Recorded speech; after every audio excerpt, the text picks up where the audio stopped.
शहराच्या विकासासाठी महत्त्वपूर्ण मानल्या जाणाऱ्या होडगी रोड विमानतळ परिसरात नई जिंदगी भागात वाढलेल्या अवैध अतिक्रमणामुळे विमानतळ सुरू होण्याच्या प्रक्रियेला आणि सुरक्षेला गंभीर धोका निर्माण होत असल्याचा आरोप करत सकल हिंदू समाजाने जिल्हाधिकाऱ्यांना निवेदन देत तात्काळ कारवाईची मागणी केली आहे। निवेदनात नमूद करण्यात आले आहे की विमानतळाच्या धावपट्टी आणि सुरक्षा क्षेत्रालगत गेल्या काही वर्षात मोठ्या प्रमाणात अनधिकृत बांधकामे व अतिक्रमणे वाढली आहेत। या अतिक्रमणामुळे नागरी विमान वाहतूक महासंचालनालयाच्या नियमांचे उल्लंघन होत असून भविष्यात मोठ्या अपघाताची शक्यता नाकारता येत नाही। सकल हिंदू समाजाच्या पदाधिकाऱ्यांनी म्हटले आहे की सोलापूरकरांची अनेक वर्षांची मागणी असलेले विमानतळ पूर्ण क्षमतेने सुरू व्हावे अशी सर्वांची अपेक्षा आहे। मात्र विमानतळाच्या फनेल झोनमध्ये आणि धावपट्टीच्या परिसरात झालेल्या अतिक्रमणामुळे आवश्यक मंजुरी मिळण्यात अडथळे निर्माण होत आहेत। निवेदनात पुढे नमूद करण्यात आले आहे की विमानतळाच्या राखीव जागेवर झालेल्या अतिक्रमणामुळे केवळ शासकीय जमिनीचे नुकसान होत नाही तर भविष्यातील विमानतळ विस्तार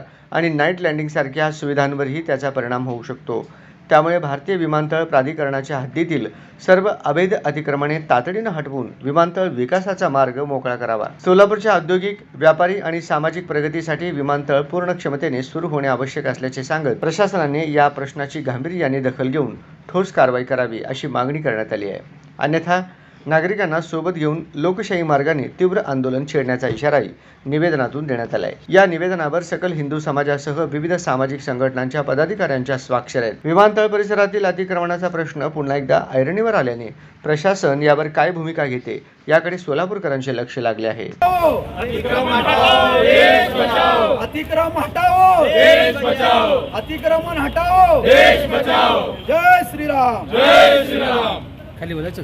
श्रीराम। सोलापुरात मोठ्या प्रमाणात लँड जास्त झालेला आहे आणि होत आहे।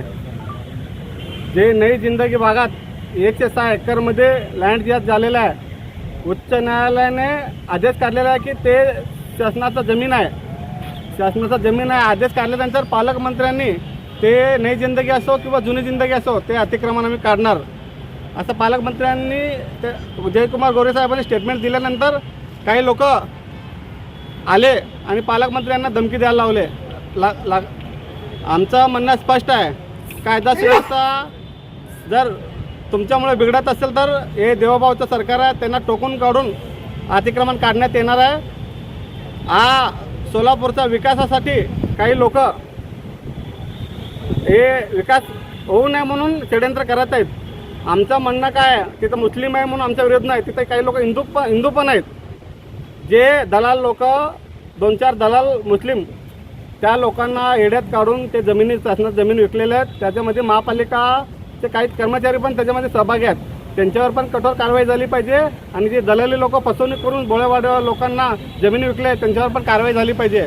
आम्ही देवाभाऊ सरकारला आम्ही विनंती करतो की ताकदीने या जमीन मुक्त करा आणि सोलापुराचा विकास करण्यासाठी आम्ही सकल हिंदू समाज आपल्याला जे पाहिजे तर आम्ही मदत करू, वाटलं तर रस्त्यावर उतरू, या लोकांच्या जसं तसे उत्तर पण आम्ही देऊ असं विनंती करतो। म्हणलात की दम दिलं, कोण कुणाला दम दिलं?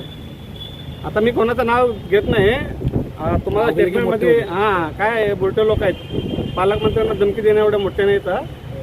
आता सोलापूरकरांसाठी गुड न्यूज। आंध्र प्रदेश आणि तेलंगणातील प्रतिष्ठित श्री रुद्रा पूजा स्टोअर आता प्रथमच महाराष्ट्रात सोलापुरात 10 जून 2026 पासून आपल्या सेवेत आपल्या दैनंदिन पूजा, धार्मिक विधी आणि सण उत्सवांसाठी लागणारे सर्व दर्जेदार पूजा साहित्य आता एकाच छताखाली उपलब्ध। सर्व पूजा साहित्यावर 50% पर्यंत आकर्षक सवलत। आजच आमच्या स्टोअरला भेट द्या आणि या मेगा ऑफरचा अवश्य लाभ घ्या। पत्ता शॉप क्रमांक 3, 70 फूट रोड, साईबाबा चौक, वननेस मोबाईल शॉपी जवळ, सोलापूर। प्रोप्रायटर प्राध्यापक श्रीनिवास कोरापाटी। संपर्क 9175 87 03 68। श्री रुद्रा पूजा स्टोअर, विश्वास, गुणवत्ता आणि परंपरेचा संगम।